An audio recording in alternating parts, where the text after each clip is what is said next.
topics relevant to our communities. My name is Elizabeth Nowakowski. I'm a faculty member of paralegal studies here at Bristol Community College. Thank you for watching our show, and today I'm very excited to bring back a guest that we had earlier this year, attorney Skylar Fisher, who is the legal director at Catholic Social Services of Fall River. Thank you again for joining us once again and talking about this very important topic of immigration law. So since we spoke last, I think it was earlier this year, how has your job changed? You run the immigration practice at Social Services of Fall River. How has your job evolved, if at all? Maybe it hasn't changed over the last 6 months or so. Well, thank you for having me back. It has changed. I think it's continued to change throughout this administration, and we've seen things continuing to be in flux in a way that's confusing for our clients, for ourselves. I think even within the federal government, a lot of confusion about changes, because things are changing a lot, and other things are rumored to be changing or maybe changing soon. So a few things that we've seen recently, several months ago, Attorney General Sessions changed the way that asylum claims are adjudicated when it comes to women fleeing domestic violence, changing the way the federal government views those claims. And the effect is that many women who could have previously claimed asylum based on domestic violence they suffered in their home country will not be able to get asylum on that grounds, or will have a much steeper battle. So that's been difficult. We have a lot of clients in that situation. We've also seen a change in the way that applications are considered, where in the past you could pretty much count on the government requesting more evidence when an application for immigration benefits was insufficient. They've changed that to be discretionary, so that some applications may be denied without giving the attorney or the client a chance to amend the application and resolve any deficiency in the initial filing. So that's been a cause of concern. And we've also seen recently a new policy where when an application is denied, if the applicant was undocumented, they will be referred automatically for removal, deportation in immigration court, which happened in certain types of cases before, but now it's supposed to be happening across the board. So including applications where for women who are victims of domestic violence, victims of crimes, and other humanitarian forms of immigration benefits when those cases are denied because the application was insufficient, not necessarily because of fraud, but just because the person couldn't meet their burden to prove that they should get that benefit, that these individuals are now being referred for court. So that's caused a lot of anxiety. And we also have a lot of concern about changes to what's called the public charge rule, which basically allows the government to find immigrants inadmissible, eligible to become green card holders based on the idea they may become reliant on the government. That's always been a rule, but the interpretation is expected to change. They've had a draft rule change that would basically mean that an undocumented mother who was collecting food stamps for her citizen child who was lawfully entitled to that benefit could be denied a chance to get a green card based on that. So those changes are not finalized, but already causing a lot of concern. We're already seeing clients who, have made difficult decisions. It must be heartbreaking to turn many of these cases down, where you have to tell people you can't help them. Well, in the past, there was a slim chance of being able to do that. Now, another thing that was happening over the last couple of years was the increased number of cases of green card holders who all of a sudden were being deported or were put into the proceedings because of something they've done many years ago, and including misdemeanors, not even felonies. Is that Yes. still happening? Do you see that trend happening around here in Bristol County or in Massachusetts? Yeah, I mean, I think that's, that's always been a possibility, and we're seeing some stricter enforcement around that with green card holders and with people who are undocumented. Under immigration law, a green card holder can be deported. There's a number of different crimes that could make a green card holder deportable, and some of them are quite minor, and there is no statute of limitations on that. So, for example, 2 shoplifting convictions could make a green card holder deportable. And so I think we've seen some increase in that. I know they make they make the news, but at the same time, have you seen any success in those cases where it depends on the facts and it depends on the judge. I mean, I think in our office we've had success in compelling cases where people have had some mostly minor criminal issues, but pretty strong, equities, U.S. citizen children, other things. So depending on the crime, we've had some success there, but there's lawyers are expensive, and there's a limited amount of people that organizations like mine can represent. So a lot of people who have to face that without representation, which, unlike criminal court is routine in immigration court because the government does not provide a lawyer. It's very difficult to win those cases without representation. Now, from policy perspective, I know there were 2 things that were happening last year. DACA was one of the big topics, and there was also, I believe this year, that the administration has passed a rule that certain groups, I think from Haiti, and there was another group of the TPS. The TPS, thank you. Yeah. They're going to have to leave by next year. Is that impacting can you give us an update on DACA, so what's happening? And both DACA, so DACA is deferred action for childhood arrivals. It's for young people who entered the country, as young teenagers or younger and have been here continuously and stayed out of trouble with the law and graduated high school or have a GED. So it's a very sympathetic group that's been, here for a long time and are routinely screened for any criminal issues. We've seen the attempts to end the DACA program litigated in the courts, and it continues to go on. I believe that right now, people who have had DACA in the past are still eligible to renew, but the government is not accepting new DACA applications.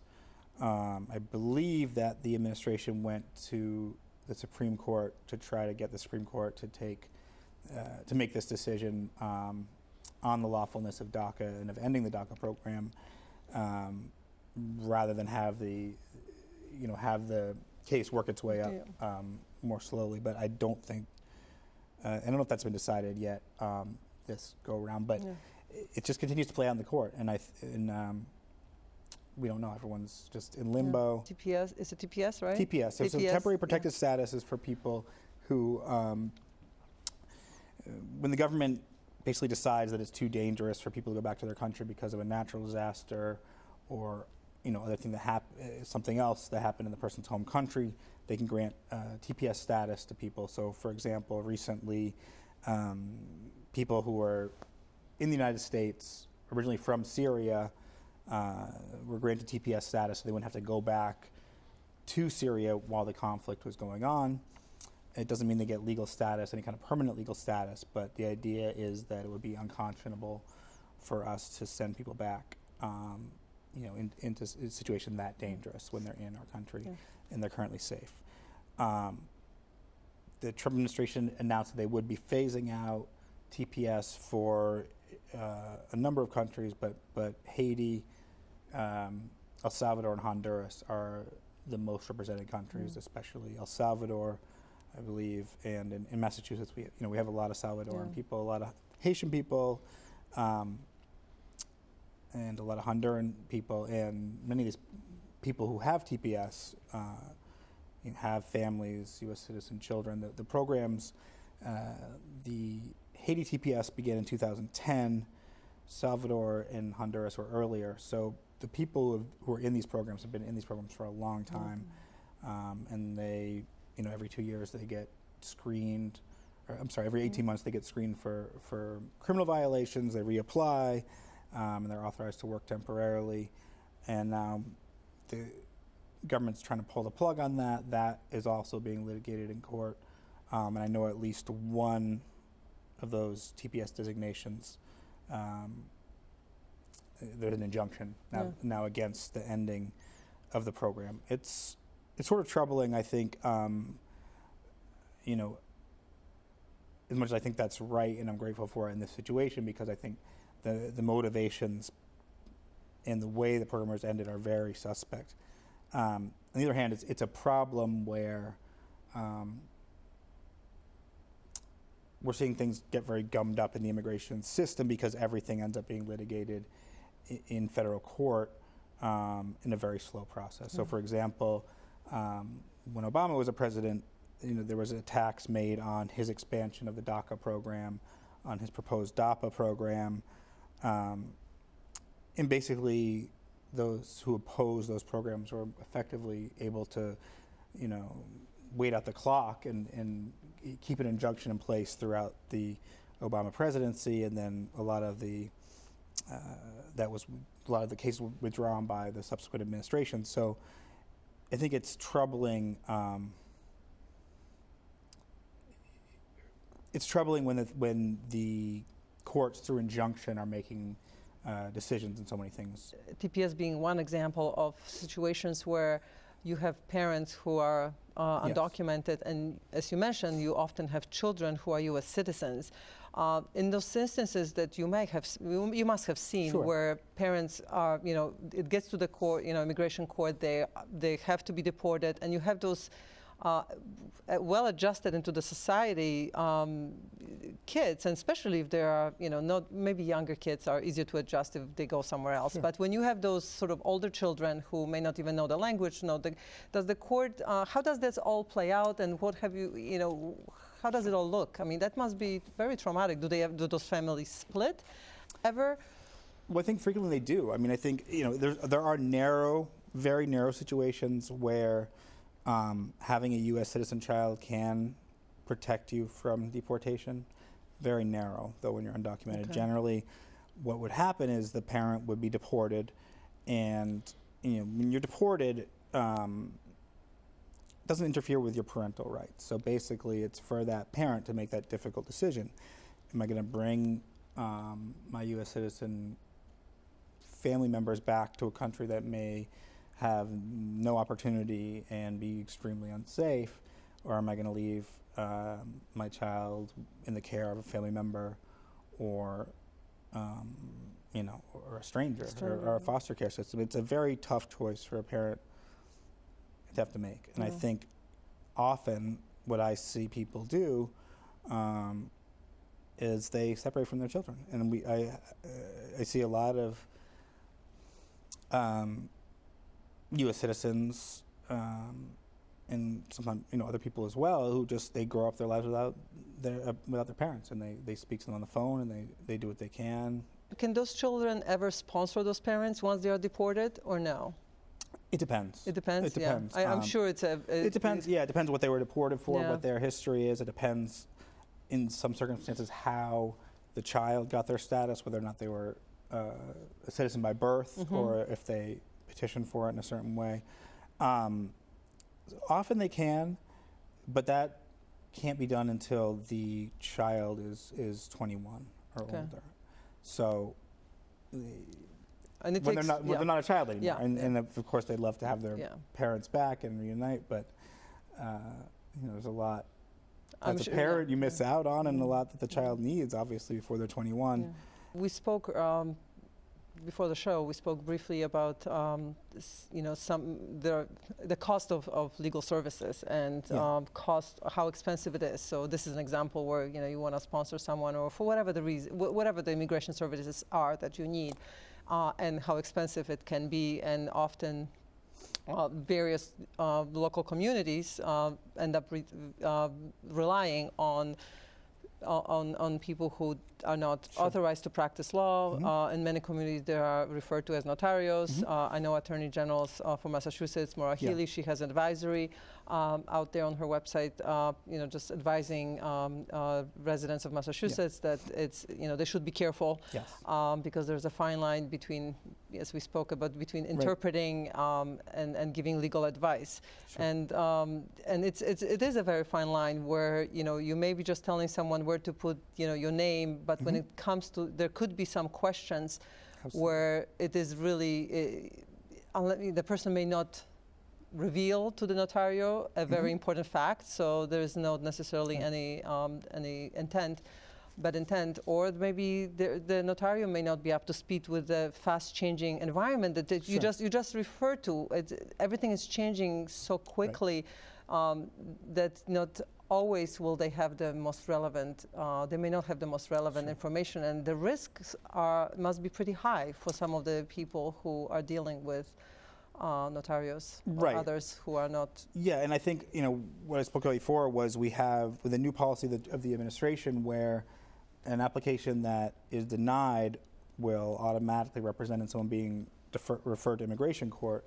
These things are much more dangerous than they were before. So somebody who is trying to help other people in their community with paperwork but gets in a little over their head, it's always created a danger. Now it's going to be especially serious because what otherwise just might be a failed application would now lead to somebody being placed into deportation proceedings. So it is serious. And I think, a lot of the people who are non-lawyers trying to help other people in their community have the best intentions, but people should be aware that it's really dangerous, to put your immigration situation in the hands of people who may not be qualified to do that.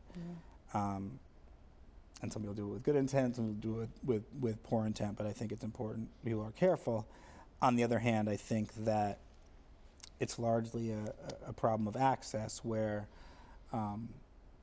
sponsoring somebody else, if you're sponsoring a husband or a wife, something like that, it can be $2,000 around in fees to the government, and then on top of that, you could be talking $3,000, $5,000, for an attorney. It's just not feasible for people, and it's not. Organizations like mine have limited capacity to help people.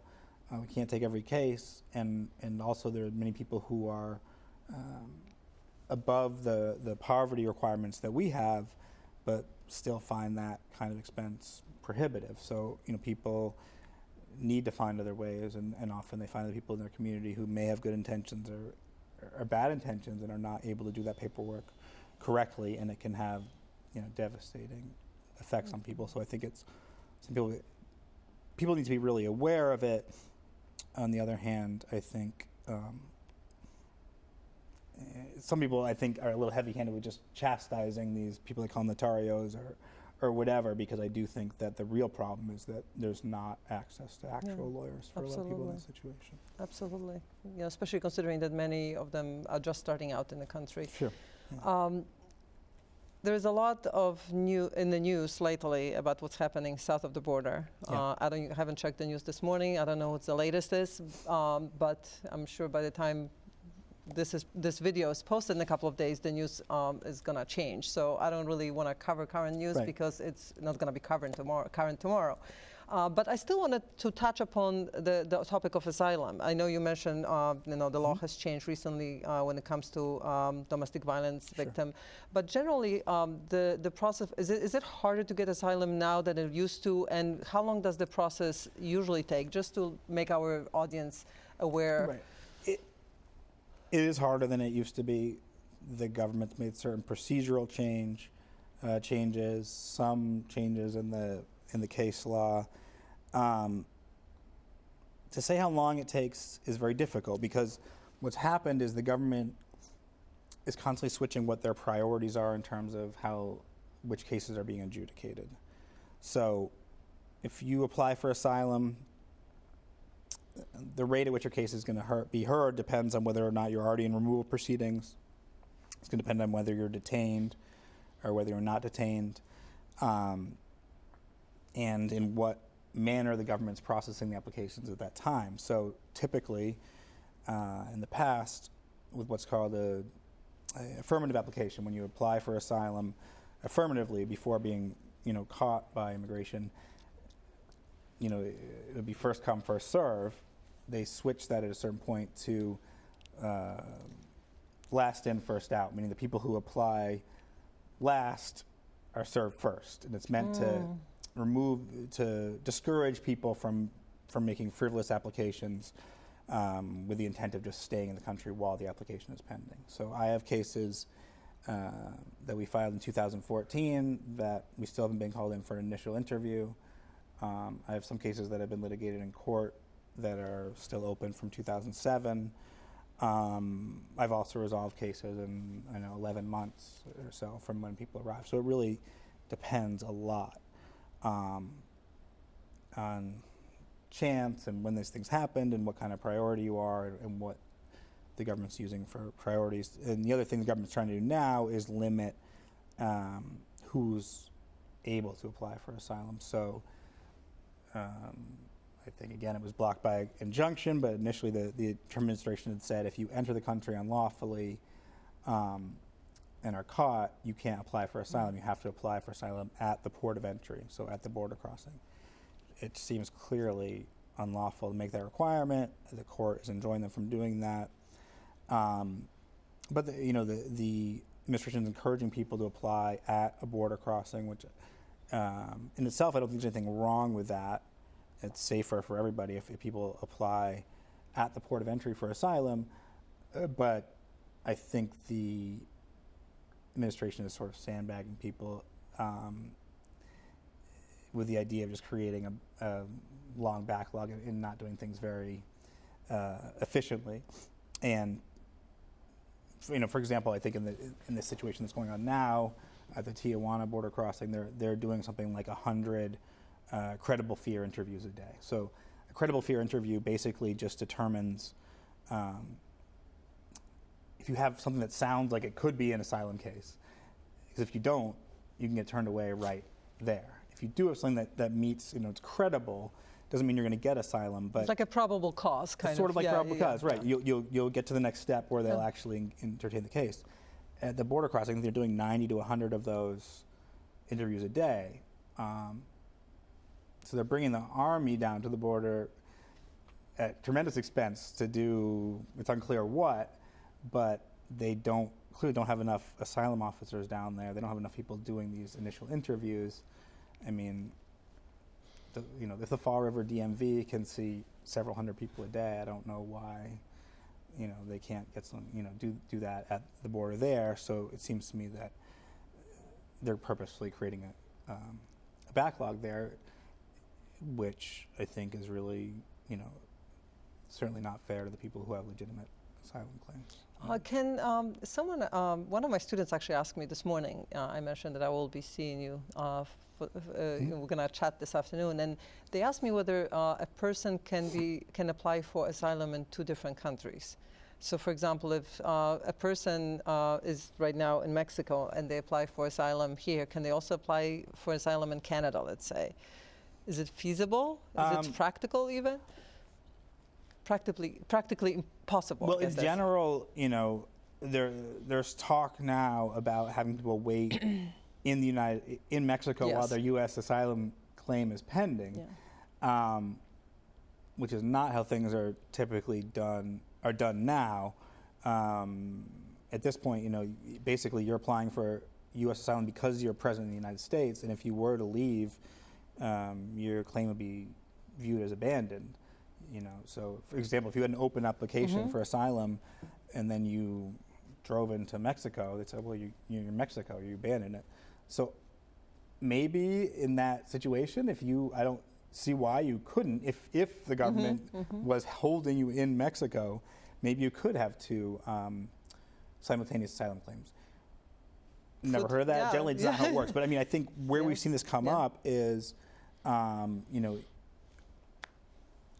last year, especially, I think many people, especially from Haiti, with the end of TPS and with some of the remarks that President Trump made about Haiti and African countries people decided to leave the United States and try to apply for asylum in Canada, which can be a good idea, I guess. It goes a lot faster than it does here. There's not many people applying. But when you lose your case, and many people had been waiting 5 years in the United States for their asylum claim to be heard, they go up to Canada. If you lose there, they're not going to send you back to the United States. They're going to send you back to Haiti. So, if people apply for asylum generally in Mexico and they lose, they're going to be removed back to, most of the people who are coming now are from Latin America, not from Mexico, so they'd be removed back to their country. If they were then able to get through Mexico, they may be able to get a second. They may be able to try to apply for asylum in the U.S., but not simultaneously. Because the reason that the current administration is trying to force the asylum seekers to stay in Mexico is because they're afraid that they're going to apply and disappear, right? And they're never going to show up, and they're going to never see them. Yes, I think. Well, that's what they're saying, because, in the past, if you were found to have a credible fear of being persecuted in your home country, you would often be released, with a check-in schedule or something like that, to make sure that you, and maybe even an ankle bracelet, depending on what your risk level was while your claim was pending, because when the government, is significantly underinvested in asylum officers, they don't have enough, and they don't have enough immigration judges, and these things just take forever. So people were released, people who were seen, who had been found to not be a flight risk or a danger, were released into society to wait for their claim to be adjudicated. I think that's the fair, humane way to do it, especially with people who have already been found to have, to pass a certain threshold for a claim, and also been found not to be dangerous. To keep people who are, asylum seekers, who are desperate, who are vulnerable, to have people who are in that situation and who were aware, at least, a significant amount of them have viable claims, to keep them in a, purposefully in a dangerous situation, with their children and everything else. It just seems wrong and inhumane, and to use that as a deterrent against people with lawful claims, I think is very wrong. We'll see what happens with it, but it just seems unconscionable to me. Yeah, different news every day, so we'll see, right? We'll see what happens. Right? Last question that we have, I think, quickly. In the past, immigration generally stayed away from the safe places, right? When it came to arresting people at hospitals, churches, and courts. Last time we spoke, we've seen an uptick in arrests in courts, including in Bristol County. Has that continued? Have you seen more of it, less of it, the same, or is just not? Well, I think so. Let me backtrack for a second. So there's something called the sensitive locations memo. So sensitive locations are hospitals, churches, schools, and political demonstrations. Maybe missing one in there. Those are not legally protected, but it's been the policy of the Department of Homeland Security not to make arrests in those situations unless there's some sort of emergency. So we don't go into they don't go into church and yank people out of the pews and detain them. It's just not something they do. The courts are not considered sensitive locations in the same way, but we're treated more like that by the Obama administration, I think for a very good reason, that we want to have an access to justice. We want to have victims testify. We don't want to have people's immigration status shut down the way our justice system works. That we've seen eroded. That, routinely we see people getting picked up in court. There's been some back and forth. I think the judges in Massachusetts don't particularly like it, but it continues to happen. We've seen it continue to happen. Okay. I think we are out of time. So with this, I want to thank you again for joining us. Thank you. It goes so fast. Yeah, it always does. So we will definitely see you in a few months for another update.